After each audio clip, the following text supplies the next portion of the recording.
Perang melawan Bani Qainuqa.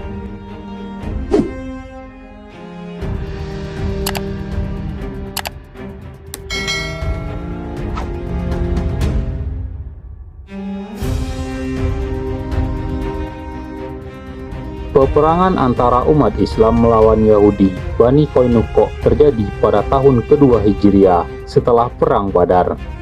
Penyebabnya adalah Yahudi Bani Qainuqa tidak menepati komitmen bersama yang ditetapkan dalam perjanjian.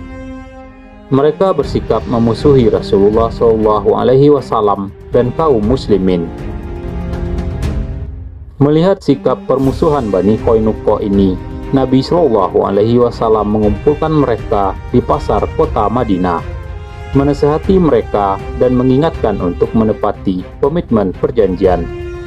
Namun Bani Qainuqa malah menantang dan mengancam kaum muslimin dan berkata, "Wahai Muhammad, jangan tertipu dengan dirimu hanya karena telah menang dengan sekelompok Quraisy yang tidak berpengalaman perang. Jika engkau melawan kami, engkau akan tahu kehebatan kami. Kalian bukan tandingan kami." Demikianlah permusuhan semakin meruncing karena Bani Qainuqa tidak menghormati perjanjian dengan kaum muslimin. Hanya masalah waktu dan pemicu yang membuat perang tidak dapat dielakkan lagi. Bani Qainuqa mencari-cari kesempatan untuk memerangi kaum muslimin. Mereka percaya diri dengan kekuatan mereka, dan memang demikianlah adanya.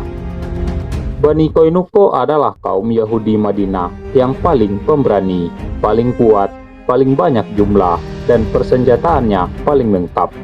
Hingga waktu itu pun tiba. Seorang wanita muslimah datang ke pasar Bani Qainuqa menjual dagangannya dengan wajah tertutup, dan ia duduk di dekat penjual emas. Orang-orang ingin wanita itu membuka wajahnya, namun wanita ini tidak mau. Tukang emas di dekatnya mengikat ujung baju wanita itu ke punggungnya. Ketika wanita muslimah itu berdiri, tersingkaplah aurat bagian belakangnya, dan ia pun berteriak histeris, dan orang-orang menertawakannya. Mendengar teriakan wanita itu, seorang muslim yang berada di pasar itu melompat menyerang si tukang emas Yahudi itu hingga membuatnya terbunuh.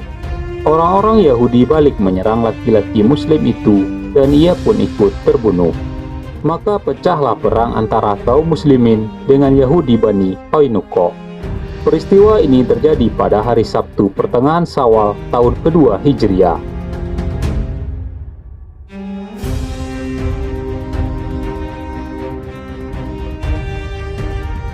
Setelah kabar itu sampai kepada Rasulullah SAW, beliau langsung menuju tempat kejadian dengan membawa pasukan Muhajirin dan Ansor.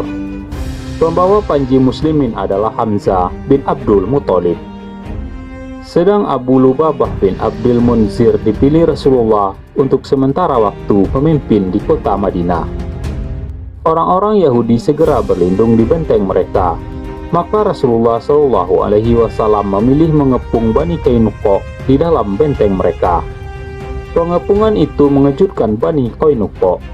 Mereka tidak menyangka Rasulullah dan pasukannya akan mengepung mereka. Situasi itu membuat Bani Qainuqa terisolir tanpa bantuan. Mereka seperti hidup di dalam penjara. Selama 15 hari pengepungan membuat Bani Qainuqa berputus asa. Akhirnya Bani Qainuqa menyerah kalah dan tunduk pada keputusan Rasulullah SAW.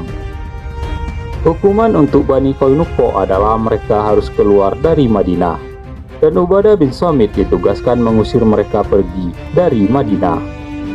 Mereka keluar dari Madinah dengan hina, dengan meninggalkan harta dan persenjataan mereka. Padahal dahulu mereka adalah kaum Yahudi di Madinah yang paling kuat, paling berani, dan paling banyak jumlah dan persenjataannya. Mereka pergi hingga ke negeri Syam menuju ke kota Adroat di Syam. Akhir tragis dari Bani Qainuqa ini menjadi pelajaran bagi Yahudi Madinah yang lain. Mereka mencari aman dan memilih untuk diam.